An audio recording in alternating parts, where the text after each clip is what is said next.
नमस्ते। YouTube की दुनिया में ना एक सवाल हमेशा हवा में तैरता रहता है। आखिर यहाँ से कोई कितना कमा सकता है? क्या कोई लिमिट है? आज हम इसी बड़े सवाल का जवाब ढूंढेंगे और देखेंगे कि दुनिया के टॉप क्रिएटर्स असल में करोड़ों कैसे कमाते हैं। तो चलिए इस पूरी कहानी को डीकोड करते हैं।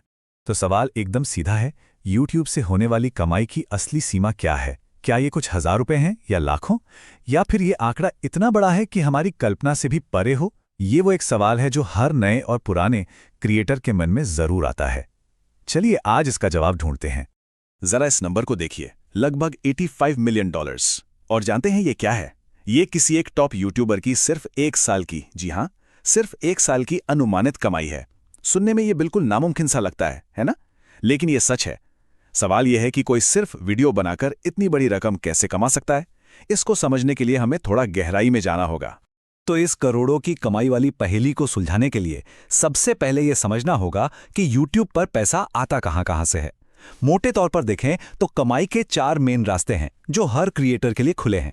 सबसे पहला और सबसे कॉमन जरिया है एड रेवेन्यू, मतलब वीडियो पर जो विज्ञापन चलते हैं उनसे होने वाली कमाई।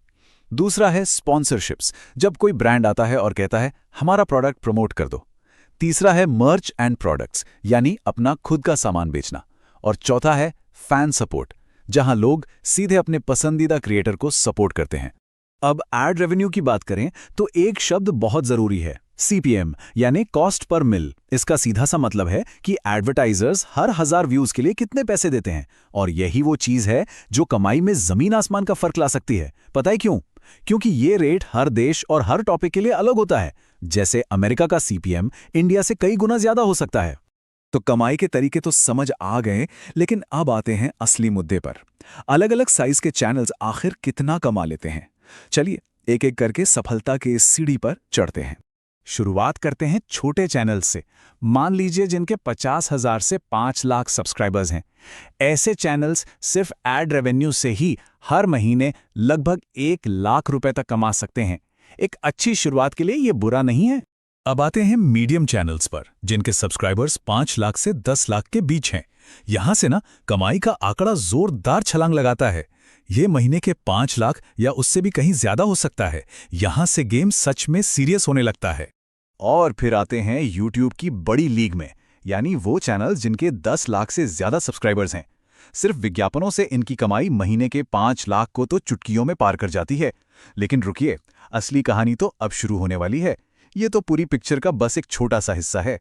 लेकिन यहीं पे कहानी में एक जबरदस्त मोड़ आता है।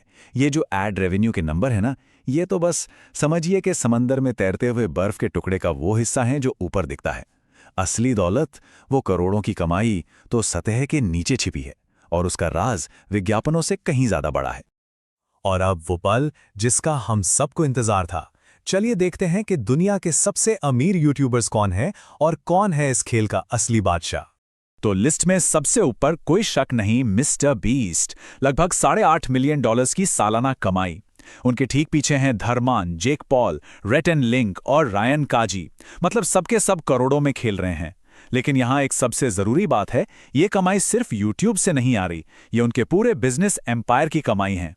तो आखिर क्या है इन करोड़ों की कमाई का असली सीक्रेट? जवाब बहुत सिंपल है। ये लोग सिर्फ यूट्यूबर नहीं हैं, ये लोग बिजनेसमैन हैं, एंटरप्रेन्योर हैं। ये सिर्फ वीडियो नहीं, एक पूरा का पूरा बिजनेस एम्पायर चला रहे हैं।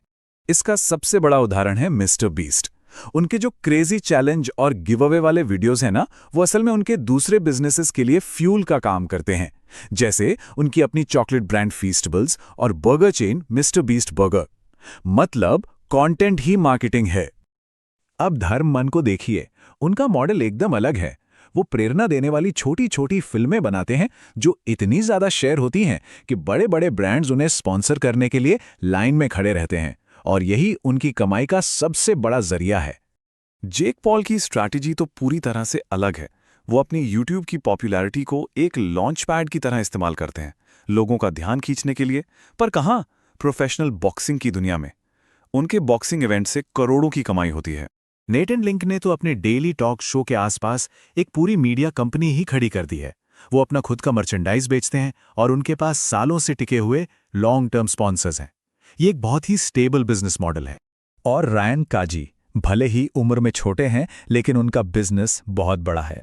उनका चैनल रायन्स वर्ल्ड बच्चों के खिलौनों के लिए दुनिया का सबसे बड़ा मार्केटिंग इंजन बन गया है। खिलौना बनाने वाली बड़ी बड़ी कंपनियां उन्हें करोड़ों देती हैं, और ग्लोबल लाइसेंसिंग से होने वाली कमाई तो अलग है। तो इन सभी उदाहरणों से एक बात तो शीशे की तरह साफ हो जाती है। टॉप क्रिएटर्स सिर्फ वीडियो नहीं बनाते, वो ब्रांड्स बनाते हैं। उनका यूट्यूब चैनल तो बस एक शुरुआत है, एक लॉन्च पैड है जहां से उनका असली बिजनेस एम्पायर उड़ान भरता है। तो इन सभी कहानियों से हम क्या सीख सकते हैं, खासकर वो लोग जो कंटेंट क्रिएशन की दुनिया में अपना नाम बनाना चाहते हैं? उनके लिए यहाँ कुछ बहुत ज़रूरी सबक हैं। पहली सीख, असली कमाई सिर्फ विज्ञापनों से कहीं आगे है। दूसरी, दुनिया के टॉप क्रिएटर्स असल में एक एंटरप्रेन्योर की तरह सोचते हैं। और तीसरी और सबसे जरूरी बात, अगर सही टॉपिक यानी नीश पकड़ लिया और एक लॉयल ऑडियंस बना ली तो फिर लाखों में कमाना बिल्कुल मुमकिन है।